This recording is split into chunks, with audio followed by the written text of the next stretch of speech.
Day to day medical பிராக்டிஸ்ல சில வினோதமான கம்ப்ளைண்ட்ஸை பார்த்திருக்கோம். அப்படிதான் ஒரு 68 வயசு முதியவர் அவரு கன்சல்டேஷனுக்காக வராரு. அவரோட கம்ப்ளைண்ட் பாத்தீங்கன்னா, என்னால சாப்பிட முடியல, சரியா சாப்பாடு எடுத்துக்க முடியல, லிக்விடா இருந்தா கொஞ்சோண்டு எடுத்துக்கிறேன், பட் என்னால ஃபுல்லா எடுத்துக்க முடியல. ஃபுட் எல்லாம் முன்னாடி எல்லாம் நல்லா தான் சாப்பிட்டுருந்தேன், பட் ஒரு 3 மந்த்ஸா என்னன்னு தெரியல, எனக்கு ஃபுட்டே சரியா எடுக்க முடியல. ஸோ வாமிட்டிங் வருது, ஆனா நான் சாப்பிட்ற பொருளே வருது அப்படின்ற ஒரு கம்ப்ளைண்ட்ல வராரு. தினமும் அவரால் முடிஞ்ச வீட்லயே வைத்தியம் பண்ணிக்கிறாரு.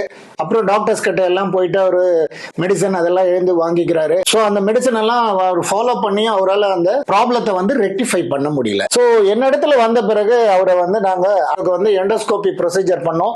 எண்டோஸ்கோபி பண்ணும் பொழுதே தெரிஞ்சு விட்டது, அதுல நம்ம ஃபுட் பைப்பு அந்த டென்ச்சர் போயிட்டு நின்றுட்டு இருந்தது. இதுதான் அவருக்கு அடைப்பு ஏற்பட்டு இருந்தது. முதலில் தாட் என்னன்னு பாத்தீங்களா, அங்க ஏதாவது growth இருக்கும், கேன்சரா இருக்கும், கேன்சர் பயாப்சி எடுக்கணும் அப்படின்னு எல்லாம் நம்ம மைண்ட்ல வச்சுட்டு தான் போனோம். ஆனா அவரோட டென்ச்சர் அவரே விழுங்குனது அவருக்கு தெரியல. அது உள்ள போயிட்டு அவர் அப்செட் பண்ணிட்டு 3 மந்த்ஸா அவர் ஃபுட்டு சரியா எடுக்க முடியல. ரெண்டாவது அவரோட பாடி எல்லாம் ரொம்ப வெயிட் லாஸ் ஆகி மெலிஞ்சு போயிட்டாரு.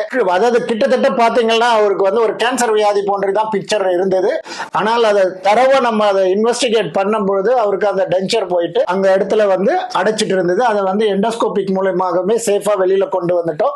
எடுத்த பிறகு அவரோட உணவு எல்லாமே இப்ப நார்மலா அவரால் எடுக்க முடியுது. ஸோ இதுல கேரி ஹோம் மெசேஜ் பாத்தீங்கன்னா, டிட்டாச்சபிள் டென்ச்சர் எல்லாம் போட்டிருக்க பெரியவர்கள் கொஞ்சம் கேர்ஃபுல்லா ஞாபக சக்தியோடு நீங்க அந்த ஆர்டிபிஷியல் டென்ச்சர் பயன்படுத்த வேண்டும் என கேட்டுக்கொள்கிறோம்.